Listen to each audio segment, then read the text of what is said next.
Now, teaching remotely, we face a number of challenges, and I'm not just talking about access to facilities or resources. Now, when teaching face-to-face, we teach very rich lessons with a lot of content. The risk of transferring this online is that we lose students by creating too much information, or just that we create a poor imitation of our lessons. So when moving to the online environment, we first sit down and ask ourselves a couple of questions.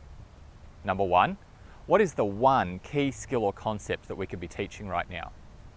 And number two, how can we help students to be self-motivated and self-directed in their learning? In this example, we decided on a selection of the fundamental motor skills and borrowed a concept from gamification which students may already be familiar with, and that's the earning of points and a badge system.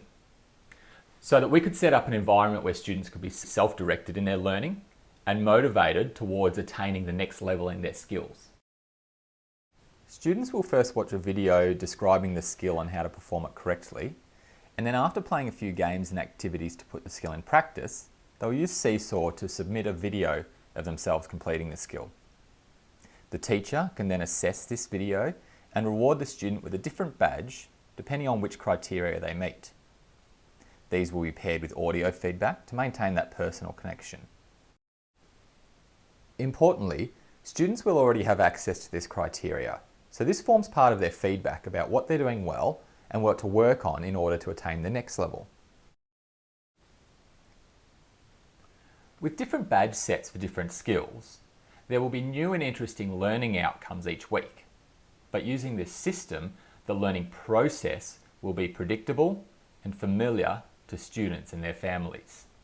This will enable students to quickly become comfortable with the self-directed environment. To further assist with this, we're going to need some clear communication about the lesson, and we'll use the RAISE framework from Uni of New South Wales. Each lesson is going to have clear direction on which resources students need to access. In this example, it's the skills video.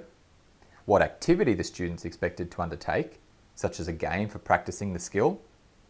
Where to go to for support. For this one, it's an audio comment in Seesaw and an email address provided for parents to use.